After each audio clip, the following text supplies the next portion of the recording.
네, 듣기만 해도 지식업글 딩딩대학 오늘 뉴스데스크와 함께합니다. 네, 오늘 8월 29일 네. 월요일입니다. 월요일마다 찾아오는 딩딩대학. 저희 네. 그런 노래도 있잖아요. 네. 죽지도 않고 또 왔네. 노래라고 하기엔 상 무리가 있습니다. 왜냐하면 사실 네. 저희가 오늘 안 오는 줄 아신 분들이 계셨어요. 초반에 썸네일이 저희 거로 안 돼 있으니까 신수연님. 네. 오늘 딩딩대학 안 하나요? 이렇게 또 잊지 네, 않고 챙겨주셔서 너무 감사드립니다. 기자들이 또 이렇게 텍스트를 읽을 때 감정을 실는 거 상당히 경계를 하는데 여기에 또 감정을 또 실어주시죠. 죄송합니다. 예. 사실 댓글에 전혀 감정은 없었는데 예. 제가 감정 좀 실어받고 네. 많은 분들이 또 딩하의 물결로 네. 딩하 인사해 주시고 네. 계십니다. 감사드리고요. 신문정님, 범블비님, 삐까번쩍님, 그다음 마중물님 다 파워드리고. 근데 서영찬님이 프리데스크 폐지하고 딩딩대학 이건 아니잖아요. 이거는 저희 그렇게 하면 안 됩니다. 월요일만 저희가 잠시 들렀다. 신문정님이 정확하게 각설이 타령인데 그렇죠. 네. 자, 그래서 저희 오늘 이제 좀 시작을 해야 되는데 오늘 이번 주 또 오늘이 월요일 아니겠습니까? 월요일은 영어로 먼데이죠. 먼데이. 도대체 오늘 일정 먼데이 이번 주. 일정 먼데이 좀 힘차게 한번 가보겠습니다. 네, 첫 번째 일정부터 빨리 볼게요. 오늘 월요일인데 아르테미스. 내가 요거 좀 준비했어요. 요거 좀 재밌는 기사예요. 사실 우리 이제 딩딩대학을 좀 많이 이렇게 보신 분들은 알 거예요. 우리가 이 맨20를 입고 오면은 요 오면 항상 우주에서 로켓. 무슨 일이 생깁니다. 그렇죠.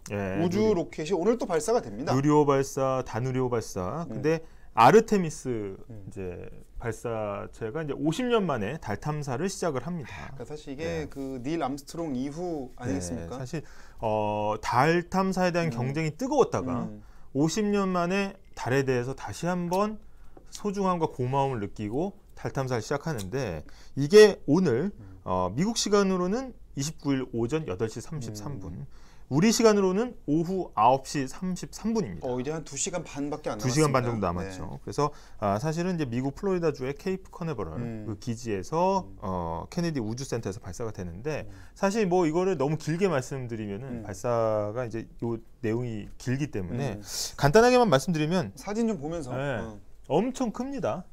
누리호보다 추력이 거의 한 최대 추력이 400만 킬로그램이라고 하니까 400만 킬로그램이요? 400만 킬로그램이니까 이게 어떻게 따지면은 4,000톤인데? 그렇죠. 그러면은 누리호의 한 10배가 넘는 거죠. 추력이. 엄청난 기술력이긴 하네요. 그래서 총 길이가 98.1m, 거의 100m 됩니다.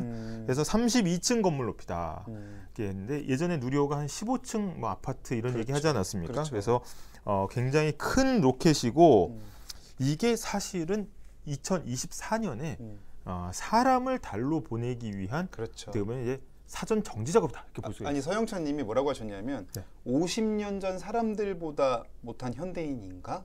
달 탐사를 못하네요 이러셨거든요. 그러셨구나. 이게 50년 전보다는 기술이 상당히 많이 비약적으로 많이 올라왔어요 지금.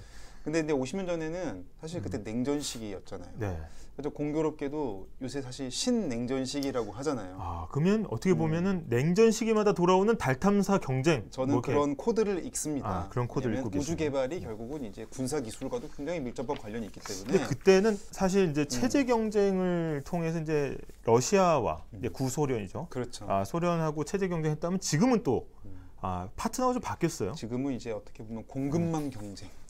또 핵심 자원 경쟁. 근데 달에 또 자원이 많다고 하죠. 그러니까 달 탐사 이제는 국가 안보 이슈로도 좀 볼 수 있는 부분인데 어쨌든 미국에서 한마디 소개. 아까 이제 국제 나왔으니까 빌 넬슨 나사 국장님이 뭐라고 말씀했는데 저는 만난 적은 없어요. 이분이. 근데 이분이 뭐라고 했냐면 중국이 2030년까지 달에 기지를 건설한다.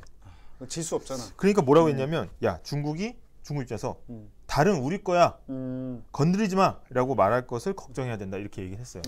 그러니까 분명히 체제 경쟁의 측면이 있다는 거죠. 저는 저희가 뭐 딩딩대학이 원래 또 시대를 관통하고 통찰을 제공하지 않습니까? 우리가 관통하기엔 너무 좀 신생 채널 넘어가시죠.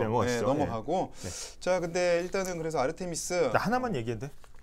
하나만 더 드릴게요. 하나만 더 드릴게요. 이게 사실은 아르테미스가 왜 지금 쏘냐 했을 때 2024년에 실제 사람을 보내야 되기 때문에 쏘는 거거든요. 그쵸. 그래서 여기에 3명의 마네킹이 탑승을 합니다. 근데 마네킹이라고 하지 않고 문해킹이라고 해요.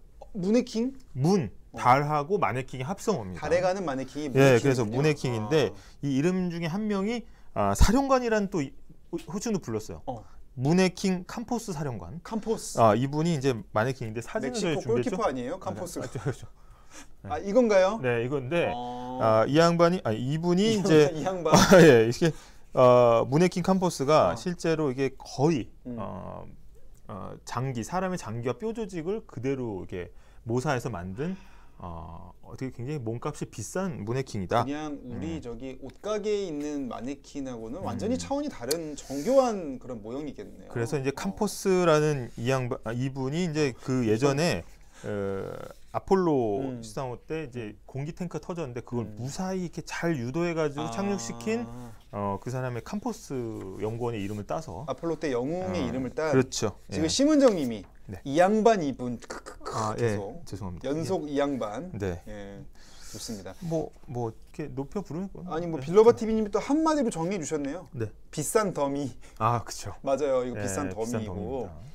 그래서 아르테미스가 이제 2024년에 사람을 먼저 보내고 그 다음에 2025년에는 아예 거기다가 집 진다는 거죠. 집 진다는 겁니다. 그래서 일단은 우주 경쟁, 아까 체제 경쟁으로 또 설명해드릴 날이 있겠지만 어쨌든 이런 경쟁 때문에 여러 가지 실험들을 하고 있는데 다누리호에서 나사의 이 아르테미스 계획의 일부를 담당했었습니다. 그래서 섀도캠이라고 하는 나사 장비를 들고 갔었거든. 그러니까 이 계획의 일환이다. 그렇죠. 이렇게 보시면 될 것 같아요. 사실은 우주 경쟁이 돈이 엄청 들거든요. 그래서 이거 경쟁 잘못하다가는 가랑이가 찢어집니다. 실제로 소련도 전비 지출이 굉장히 많았고 우주 개발 무리하게 하다가 오히려 나중에 힘들어졌다는 분석도 사실 있거든요. 그래서 그 얘기하더라고. 미국은 화성에 올인했대요. 그렇지. 근데 이제 그 러시아는 금성에 올인했대. 근데 금성은 수성과 금성 400도가 넘는데 금성은? 그런지 몰랐대. 몰랐어. 그래서 실제로 금성 탐사선이었나 하여튼 그 대기권의 초창기에 떨어뜨리고 사진 한 방 찍고 끝났대요. 금성은 큰일 납니다. 거기가 다 이산화탄소 비중이 엄청 높은 대기예요. 그래서 지구의 온실효과 걱정하는 분들이 그 얘기를 많이 하는 거예요. 어느 순간이 되면 금성처럼 막 자가 발전해가지고 뜨거워지면 우리 다 죽는다 이런 얘기를 하는 건데 아무튼간에 아르테미스의 성공을 좀 기원해 보겠습니다. 현재 시간 7시 7분 지나고 있습니다. 이게 또 친구들이군요. 그래서 이 양반들. 이제 두 분이 이거 나왔으니까 나온 김에 한 마디만 더 하고 가자. 이 양반들은 헬가와 조하우라는 분들인데 성별이 여성이에요. 우주 방사선을 여성분들이 더 세게 받는데요. 그래서 이거를 방호복을 이제 실험을 하는데 테스트하는구나. 참 사람이 잔인해. 한 명은 제대로 된 방호복을 입혀. 한 명은 잘 안 된 거 입혀. 그렇죠. 그래서 데이터를 뽑아본다는 거라서 일단 이게 어떻게 보면 우주 방사선이 사람에 미친 영향을 데이터를 쫙 뽑아내고 그 2024년에 반영해서 사람을 달로 보낸다. 신문정님이 질문하셨어요. 성별도 있어요? 네, 성별도 있습니다. 이게 여성의 그 신체, 이게 토르소라고 하는데 상반신만 그대로 재현을 해놨대요. 이게 인체 조직하고 뼈, 장기 이런 것들을 그대로 성인 여성에 그대로 맞춰서 재현을 해놨기 때문에 2024년에 여성 우주 비행사가 갈 때 거기에 맞춰서 방어를 할 수 있도록. 지금 이번에 아르테미스 프로젝트가 여성이랑 유색 인종을 보내겠다는 겁니다. 과거에 백인 남성이 갔던 달 탐사가 특정 인종의 전유물이 아니다, 특정 성별의 전유물 아니다, 이런 상징적인 의미도 있다고 하고요. 그래서 저희가 여기까지 좀 아르테미스 너무 갔어요 저희가. 이게 지금 월요일 일정이야 지금. 월요일까지. 아직도 지금 일주일이 많이 남았습니다. 이거 좀 빨리 가야 되겠습니다. 화요일 나라 살림 감소 이거 무슨 소식이에요? 나라 살림 감소는 이때 윤석열 정부의 첫 예산안이 나옵니다. 동계산 나오는구나. 첫 예산이 나오는데 살림살이죠. 근데 이제 여기서 알아가셔야 될 거는 딱 그겁니다. 이제 긴축 재정으로 바뀌었다. 허리띠 졸라 맬 거다. 그래서 일단 이 새 정부는 이렇게 주장을 하고 있습니다. 지난 5년간 정부 지출이 너무 늘었다. 그래서 이제 어떻게 보면 재정이 많이 쓰이면서 나라빚이 좀 올랐기 때문에 그걸 또 우리가 정상화 줄이기 위해서 이렇게 긴축 재정으로 돌아섰다. 근데 내년 예산이 한 640조 원대 안팎으로 예상이 됩니다. 이른바 큰 정부냐 작은 정부냐 했을 때 네. 역대 보수 정권들은 작은 정부를 지향했었죠. 네. 그래서 그런 기조 속에서 예산이 주긴 주는데 도대체 어디서 얼마나 주는지 저희가 또 째려보고 전해드리겠습니다. 그 예산이 이제 13년 만에 처음으로 줄어든 거라고 하니까 이제 그걸 좀 잘 알아두시면 될 것 같습니다. 아니 그 염 총장도 학교 다닐 때 용돈이 그렇죠. 학년이 올라갈수록 어떻게 됩니까? 늘어나야지. 늘어나죠. 그거는 어떻게 보면은 우리가 성장을 너무 이제 그쵸. 당연하게 받아들였기 때문인데 13년 만에 처음으로 이제 전년도 예산보다 축소가 됐어요. 저성장 시대의 단면일 수도 있는 거고. 맞습니다. 다만 이제 물가 상승기라는 걸 염두에 뒀을 때는 용돈이 10,000원에서 5,000원 됐는데 김밥이 10,000원 되면 김밥 한 줄도 못 사 먹는 거죠. 그렇죠. 그러니까 실제 현물 가치는 더 줄어들기 때문에 실제 체감하는 복지 감소나 또 어떤 예산의 후퇴가 더 클 수 있는데 이건 좀 세부적으로 나중에 보도록 하죠. 네, 그리고 수도권에 또 비 소식이 있어요. 화요일에. 이게 사실은 저희가 이거 보면서 또 이러냐. 일단 화요일인 30일 전국이 흐리고 서해상에서 동진하고 있는 저기압 영향으로 새벽부터 전국에 비 소식이 있습니다. 근데 비가 오는 건 좋아. 근데 폭우라고 돼 있어요. 이건 뭐죠? 이게 31일까지, 그러니까 수요일까지 최대 120mm까지. 그럼 적은 양은 아닌데, 그렇죠? 적은 양이 아니고 그래서 우리가 한번 당해봤잖아요. 그래서 이 대비를 좀 하셔야 될 것 같고요. 그래서 예상 강수량이 일단은 중부지방, 그다음에 전북 북부, 경북 북부, 서해 5도 이런 데는 최대 80mm까지인데 경기 남부와 강원 남부 이 지역은 강원 중북 산지는 120mm까지 올 수가 있다는 거죠. 조심하셔야 되겠습니다. 이제 가을이야 방심하다가 또 사고 나지 않도록 주의하시고요. 수요일로 가보죠. 자, 수요일로 가보겠습니다. 수요일에 이건 제가 준비했는데 백신 발표가 나옵니다. 아니 백신은 지금 단계에서는 뭐 백신 얘기가 나올 때입니까 지금? 이게 뭐냐면은 겨울이 문제예요. 왜냐하면 올 가을 대유행 그리고 겨울에 7차 대유행을 지금 많이 걱정하고 있거든요. 근데 이제 지금 3차까지 맞으셨죠? 3차까지 맞았습니다. 그리고 저희 부모님은 4차까지 맞으셨거든요. 근데 그 이상은 사실 더 못 맞잖아. 그래서 그거 이제 저희 4차를 어떻게 할지, 그럼 누가 먼저 맞을지. 지금은 기저질환자 50대 이상, 18세 이상의 뭐 면역 저하자 이렇게 가 있는데 이걸 확대하거나 그럼 놓으면 뭘 놓을 거냐. 이거를 좀 그러면 정리하자면 누가 어떤 백신을 맞냐. 그쵸. 이게 이제 수요일날 나온다는 거네요. 그렇습니다. 수요일날 나오면 저희가 또 딩딩대학 라이브 등을 통해서 전해드릴 테니까요. 수요일날 백신 대상자 될 수도 있어요. 저희도. 바둑이님 백신 맞다 병 나겠다. 그렇죠. 그래서 아마 지금은 좀 신중하게 접근하고 있는데 김선우님이 질병청장 바이오 주식 이 얘기도 좀 논란이 됐었죠. 사실. 됐었죠. 이해충돌 얘기가 많이 나왔습니다. 그래서 수요일 소식 고요. 그다음에 목요일 소식. 목요일. 국내 최초 1폰 2번호. 이게 뭐냐면 1, 2, 3, 4, 5, 6, 7, 8로 걸어도 또로로롱 오는 거고 3, 4, 5, 6, 9, 7, 8, 9로 걸어도 또로로롱 오는 겁니다. 아니 근데 저는 궁금한 게 이게 사실은 유심칩을 꽂아가지고 번호를 하나씩 맞추잖아요.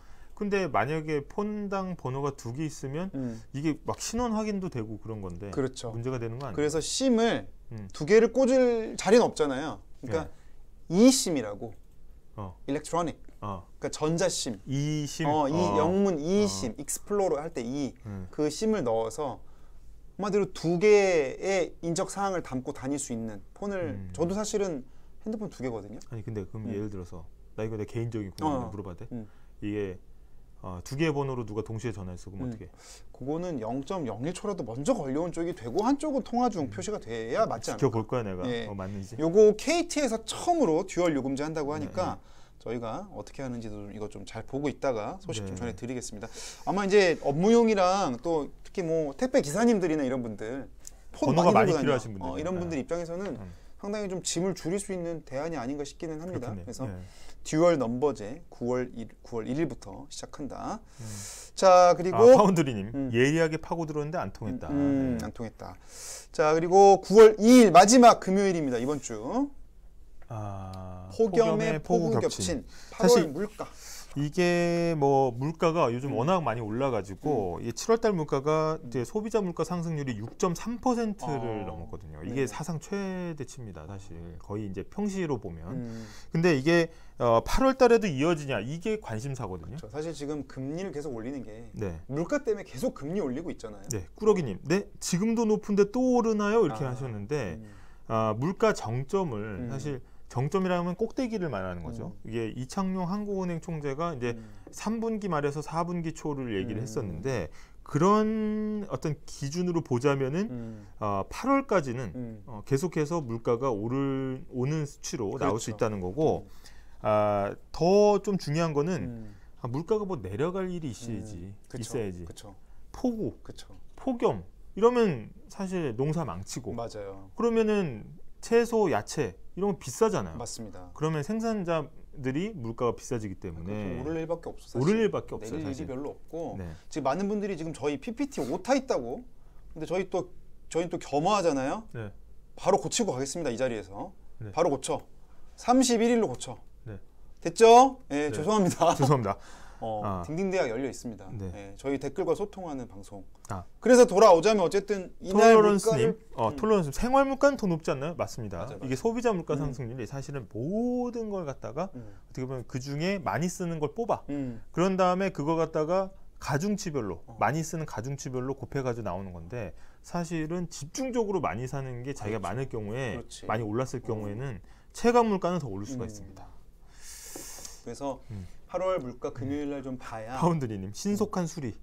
저희 이게 또 특장점 아니겠습니까? 네. 사람이 완벽할 수가 없잖아요. 네. 완벽할 수는 없습니다. 그래서 저희 이렇게 좀 홍승표님 정부보다 나은 요건 좀 저희가 좀 민감한 얘기 민감한 얘기는 좀 넘어가는 걸로. 네. 특히 빌로바 TV님 밖에서 밥 먹기 두렵다 또 이러고. 네. 그리고 김선호님이 지금 요 얘기 미국 금리 얘기를 하셨는데 요거 저희가 잠시 후에 좀 자세히 살펴보는 거 어떨까요? 저희가 이제 큐시트 산책에 관련 기사가 있어가지고 저희 잭슨홀 미팅 얘기까지 좀 이어서 해드릴게요. 네. 자 그리고 저희 이제는 다음 순서죠. 네. 저희 뭐죠? 뉴스 볼 때 이제 턱턱 막히는 거 저희가 뽀개드리는 빌런 사냥 코너로 넘어가겠습니다. 가보시죠. 네.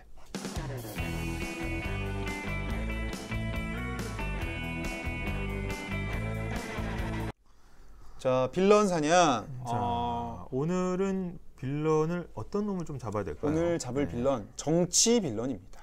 사실 정치 오늘 영화. 뉴스 데스크를 관람하시는데 사실 요 빌런을 잡고 가시면 좋아요. 요거는 때려 잡아야 됩니다. 때려 잡고. 저희 그럼 한번 볼까요? 도대체 빌런 뭔지. 자 빌런 띄워 주시죠. 네, 빌런 나왔다. 네, 원내대표. 네. 원내대표. 이 원내대표를 이제 좀 저희가 기사를 한번 검색 한번 해보자. 네. 원내대표 어떻게 나왔는지 볼게요. 자 보겠습니다. 원내대표. 파운드리님 바로 또 반응하셨습니다. 권성동 아니야? 이렇게. 아니 이제 국민의힘 원내대표는 권성동 그렇죠. 원내대표죠 현재. 네. 자 저희가 좀 확대해서 보겠습니다. 천천히. 네.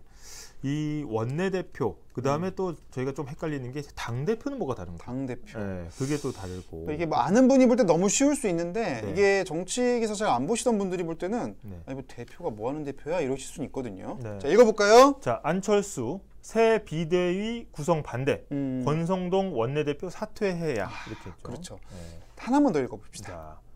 자, 요거 하나 더 넘어가고. 자. 김태흠 지사, 권성동 원내대표 사퇴 촉구. 이렇게 뭔가 원내대표가 굉장히 좀 중요한 자리는 맞죠. 지금 김건희 특검이라는 님께서 글자 수가 다름 그러셨습니다. 네. 먼저 당 대표부터 가봅시다. 당 대표. 요거 중요한 포인트인데. 뭐죠? 저희가 아까 오타를 지적하지 않았습니까? 김태흠 충남지사 사퇴해야. 네, 이런 저희 딩딩대학이면 바로 수정하는데. 네. 자 그래서 당 대표 뭡니까? 당 대표는 당을 대표하는 게 당 대표예요. 당의 대표. 회사로 치면 대표이사. 그렇죠. 근데 당에는 구성원들이 많아요. 당의 구성원들 저희 한번 불러볼게요. 당의 구성원들은 당 대표. 일단은 위에 맨 위에 그죠. 당 대표가 있고. 원내대표. 원내대표도 있고. 그죠. 국회의원도 있고. 국회의원도 있고. 그다음에 일반 당원도 있고. 일반 당원도 있고. 권리 당원도 있고.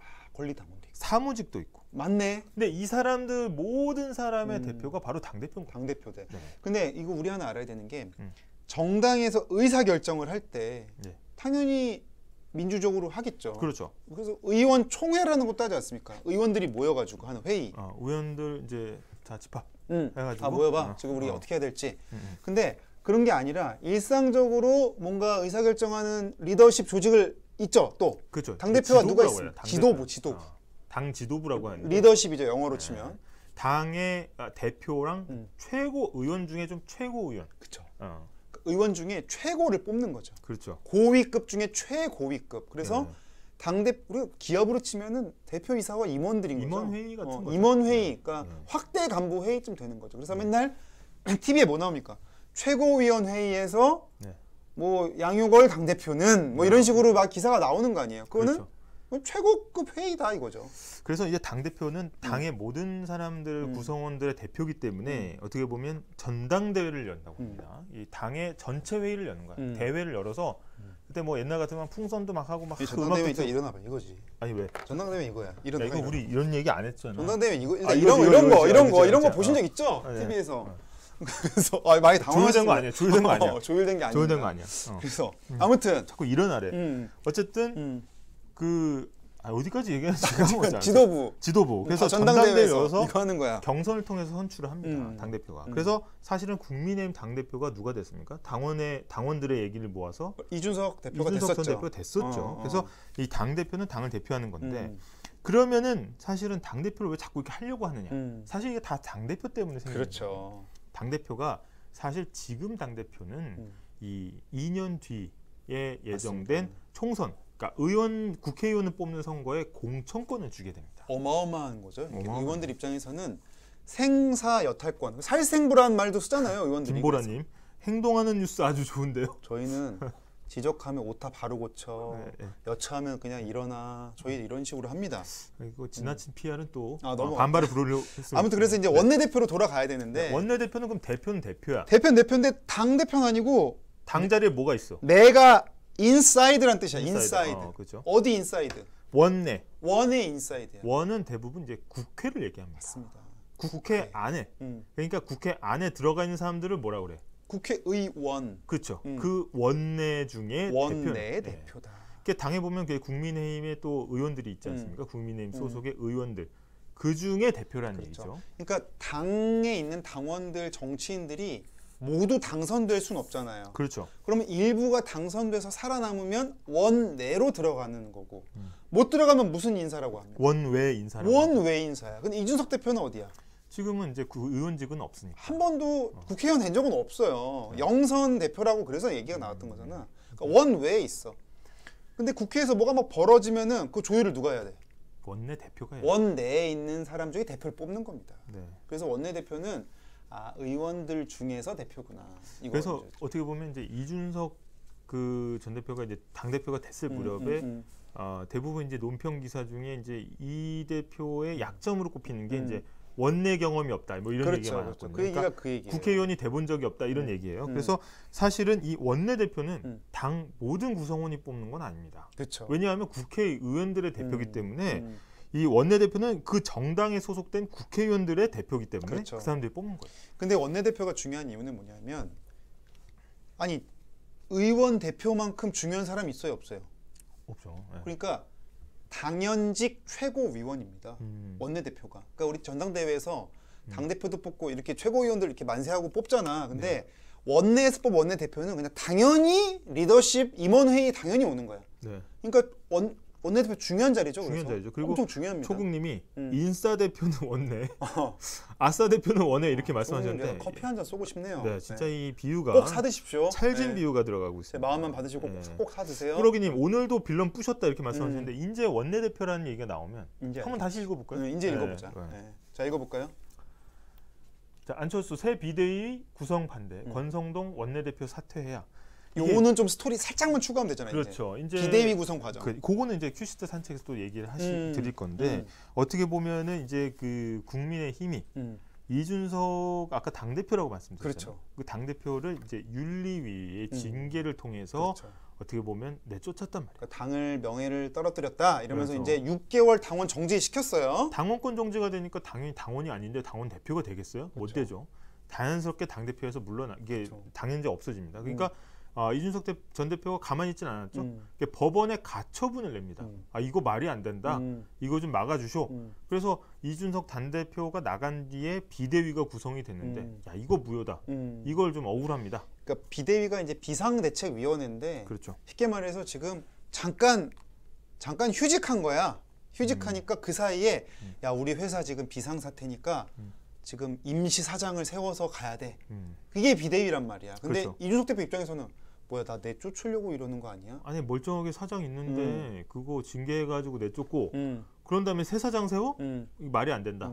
근데 법원에 가처분해서 이걸 막아달라 법원이. 근데 실제 법원이 이준석 전 대표의 주장을 상당 부분 수용합니다. 그게 금요일 판결이었습니다. 금요일 판결. 금요일날 나온 게 가처분이었어요. 그래서 당시 주호영 비상대책위원장을 직무 정지를 시켜요. 그렇죠. 그러면 어떻게 돼? 근데 법원 한 얘기가 이거예요. 아무리 봐도 이게 비상 상황은 아닌데 좀 억지로 비상 상황을 만든 것 같다. 그러니 일단 직무 정지하라 이렇게 이제 그렇죠. 판결해 준 거죠. 그런데 이제 그걸 판결문을 받아들은 이제 국민의힘 비대위 쪽에서는 어떻게 했어요? 이게 뭐 상당하잖아. 진짜 비상이야. 진짜 비상된 거야. 진짜 비상된 거야. 그래서 이거를 어떻게 해소를 할까 고민합니다. 5시간 회의를 거쳐서 그렇죠. 결론이 뭐냐면 새 비대위를 꾸리자. 그렇죠. 이게 진짜 비상이니까 다시 비대위를 꾸리면 된다. 그렇죠. 그래서 절차적인 하자를 해소하자 뭐 이렇게 나온 거예요. 그랬더니 이준석 전 대표가 나 가처분 또 할 거야. 네, 그래서 오늘 딩딩대학과 뉴스데스크의 썸네일 도로 비대위에 도로 가처분 이게 나온 그런 상황인데 네. 일단은 뉴스 좀 빨리 보고 지금 짐 코베님이 또 좀 따끔한 지적해 주셨습니다. 네. 진행 좀 빨리 해라. 예. 재미도 없고 정보도 없자니 그러셨는데 네. 듣고 싶은 정보를 얘기해 주시면 저희가 전달해 드리겠습니다. 네. 네, 저희 열려 있습니다. 네. 네. 그래서 지금 정치 얘기 저희가 좀 이어가고 있는데 네.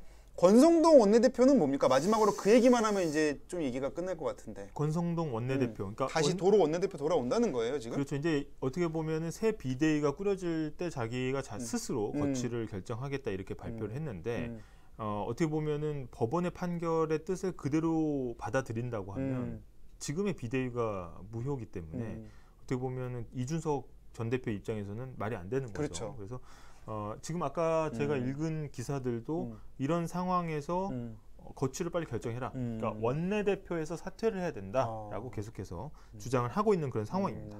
그렇군요. 그래서 오늘 이제 뉴스 좀 보시면 원내대표 뭔지 아실 거고요, 그렇죠?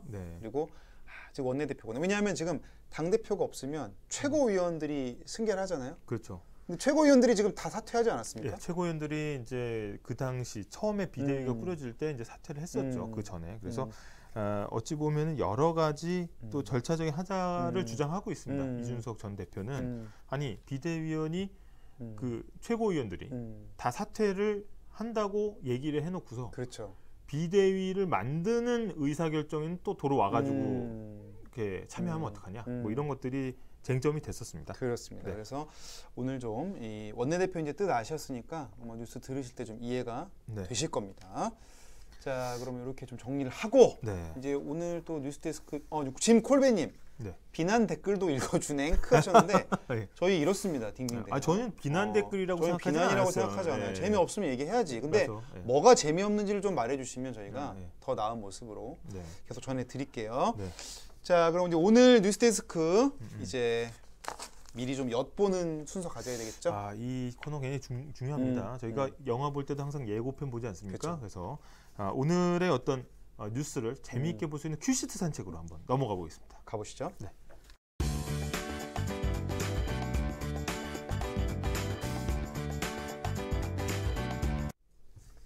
네, 큐시트 산책 오늘 좀 일찍 왔습니다. 그래서 일단 지난번에 너무 시간이 없어가지고 맞아요. 저희가 큐시트 산책을 했는데 한번 저희가 쭉쭉 진행 한번 오늘 해볼까요? 나올 뉴스데스크 내용 미리 좀 엿보겠습니다. 먼저 이거 나왔네요 또. 우리 방금 한 거죠, 그렇죠? 도로 비대위의 도로 가처분. 이거 이제 아시겠죠? 네. 일단은 그 간략하게 요약하자면은 이제 당 대표를 둔 권력 싸움이라고 볼 수 있겠죠. 그래서 법원의 가처분으로 비대위가 무력화되니까 새 비대위를 꾸리겠다가 도로 비대위고 그랬더니 다시 또 가처분을 내겠다는 게 도로 가처분인데 실제 오늘 도로 가처분을 냈습니다. 맞습니다.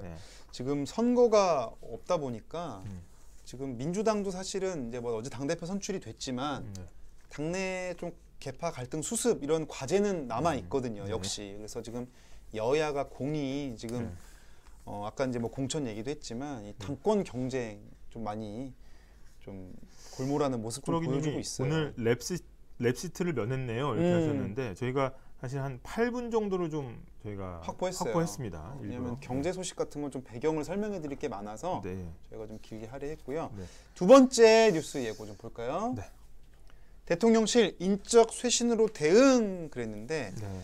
대통령 조금 전에 사실은 그 속보가 떴던 것 같아요. 네, 맞습니다. 그래서 지금 정리 좀 해보면 정무비서관, 1비서관, 2비서관 네. 또 동반 사표를 받은 것 같습니다. 네. 아무래도 지금 여당 내 갈등이랄지 네. 또 대통령실과의 소통 문제 좀 있다고 보고 일단은 이게 기사들이 보면은 이제 아까 방금 전에 말씀드린 이제 법원 가처분으로 여당이 이제 소용돌이에 휘말렸는데 이거 대체 어떻게 그렇죠. 대응을 한 것이냐? 가처분 인용에 대한 문책이다 이렇게 관측이 나오고 있고, 그다음에 시민수석실 비서관은 처음으로 면직이 됐다 이렇게 속보들이 나오고 있습니다. 사실 그동안 윤석열 대통령이 휴가 갔을 때도 휴가 돌아오면서 기자들이 인적 쇄신 안 하냐, 지지율 하락했는데 그냥 있으실 거냐 이렇게 질문했을 때 네. 아니 좀 믿고 기다려줘야지 어떻게 뭐 몇 달 사이에 바꿀 수가 있겠냐고 이제 감싸는 모습 보였었는데 지금 좀 사태가 점점 커지면서 약간 인적 쇄신 결국은 선택하는 게 아닌가 그런 모습 좀 네. 보이고는 있습니다. 네. 자 그리고 다음 소식 볼까요? 다음 소식. 다음 소식 바로 잭슨홀 쇼크. 한일 증시 휘청. 좀 많이 말씀을 드려야 될 것 같은데 이게 잭슨홀 미팅이라는 게 지난번에 말씀드렸지만 웨딩홀 할 때 홀이 그 홀이 아니라고 말씀드렸지 않습니까? 이 미국 와이오밍주의 휴양지에서 경제학에 좀 이름 좀 날린다는 사람들이 모여가지고 권위자들이 모여서 이제 회의를 하는 건데 거기에서 쇼크라고 표현한 건 뭐냐면 이때 이제 파월 의장, 미국 연방준비제도 파월 의장이 어떤 얘기를 할 거냐. 그렇죠. 그 왜 미국이 금리를 앞으로 어떻게 할지에 대한 단서가 나온다고 그랬잖아요. 그러니까 9월 금리 방향을 좀 가늠해 볼 수 있는 자리였는데. 네, 그래서 그 FOMC 그러니까 26일 그 밤이죠. 그때 이제 현지 시간으로 파월 의장이 이제 한 7분, 8분 정도의 연설을 합니다. 연설을 하는데 거기에서 간략하게 소개를 드리면 일단 앞으로 금리 더 올리겠다. 그렇죠. 네, 이렇게 얘기를 했어요. 빨리 가겠다. 더 빨리 가겠다. 강성 발언이라고 홍승표님 얘기해 주셨는데. 맞습니다. 파월의 강성 기조 발언이었기 때문에 이 상황에서는 우리가 이제 그 연방준비제도, 미국의 연방준비제도가 인플레이션 파이터다라는 인식을 아주 강하게 다시 심어줬어요. 우리는 인플레이션 잡는 애들이야.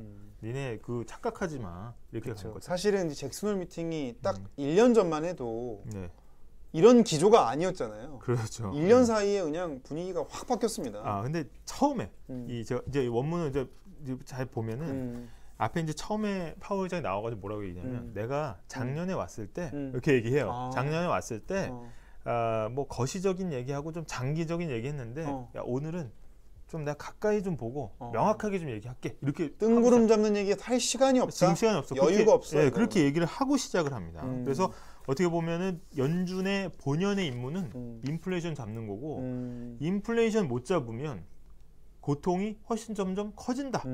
이 얘기는 뭐겠어요? 금리 더 빨리 올리겠다는 얘기죠. 금리 빨리 올리는 거고 거기다가 마지막에 해석의 여지가 남은 것까지 그냥 툭 잘라버립니다. 뭐라고 얘기하냐면 이 파월이 아니 이런 사람들이 있어. 혹시 뭐 속도 조절하는 거 아니냐 이런 하는데 바로 그렇게 느슨하게 하는 생각이 가장 위험하다 이렇게 얘기하니까 아유 야 종쳤다야 이렇게 하고 그냥 넘어간 거예요. 미국 증시가 폭락을 했어요. 금요일날 나스닥이 거의 4% 가까이 빠지고 다우 뭐 S&P 지수도 거의 3% 이상 하락하는 모습 보여줬는데 홍승표님이 파월의 한마디에 하는 총재 벌벌벌 이러셨는데 이와 유사한 발언 하나 나오지 않았습니까 이번에? 그렇다기보다는 제가 이제 쭉 보면은 이창용 하는 총재가 이제 잭슨홀 미팅에 갔어요. 무슨 얘기를 했냐면은 이제 그 뭐 인터뷰 언론과 인터뷰도 했는데 우리는 이제 정부로부터는 독립했지만 이게 중앙은행의 독립성 얘기하는 거예요. 나는 정부로부터 어떤 압력도 받지 않는다. 그러니까 정부에서 금리 올려 내려 절대 못한다는 얘기죠. 내 맘대로 하고 있어. 하지만 미국 연준으로부터는 독립하지 못했다 이런 얘기를 해요. 그 얘기는 뭐냐면 뼈 있는 말을 한 거네. 뼈 있는 얘기를 한 건데 이 한국과 미국의 금리 차이를 너무 그냥 내버려 둘 수는 없다는 얘기죠. 우리가 한마디로 미국이 올리면 우리도 따라갈 수밖에 없는 그런 현실을 이야기한 거죠. 그래서 현실을 얘기한 건데 또 이게 중요한 건 뭐냐면 그 올해 그러니까 이달 초에 그 이창용 한국은행 총재가 국회에 나와서 했던 얘기를 파월 의장이 똑같이 합니다. 뭐라고요?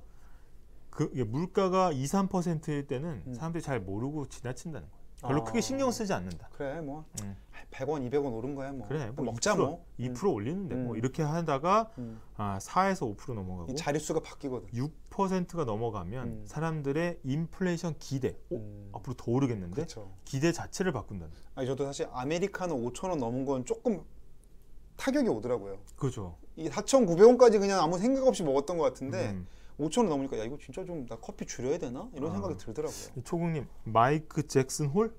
이건 아니죠. 마이클이겠죠. 아무튼 그래서 그런데 그런 한국은행 앞에서 금리 더 올리겠다고 하니 우리도 앞으로 남은 스케줄은 올리는 스케줄이 그래서 기사를 보실 때 오늘 보면은 그런 얘기 나옵니다.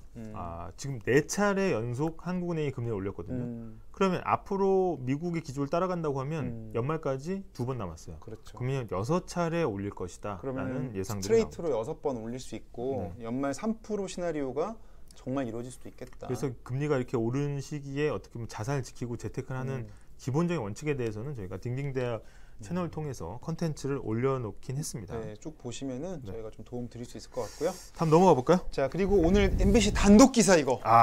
단독 기사. 이게 사실은 오늘 톱 기사입니다. 톱 기사. 예, 오늘 톱 기사고. 확인된 겁니까?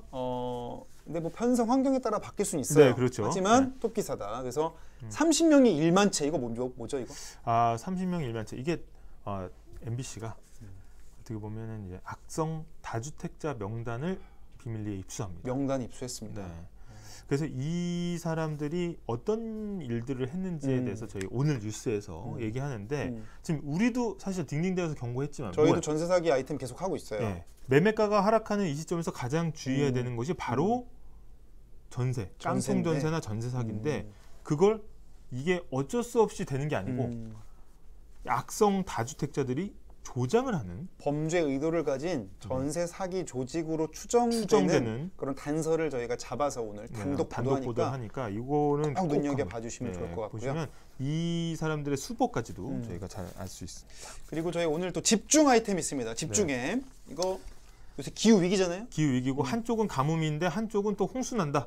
그래서 이게 왜 그런지 또 우리나라도 예외 아니다. 이 소식 확인하실 수가 있겠습니다. 여기까지 하죠. 하나 둘 셋. 딩딩.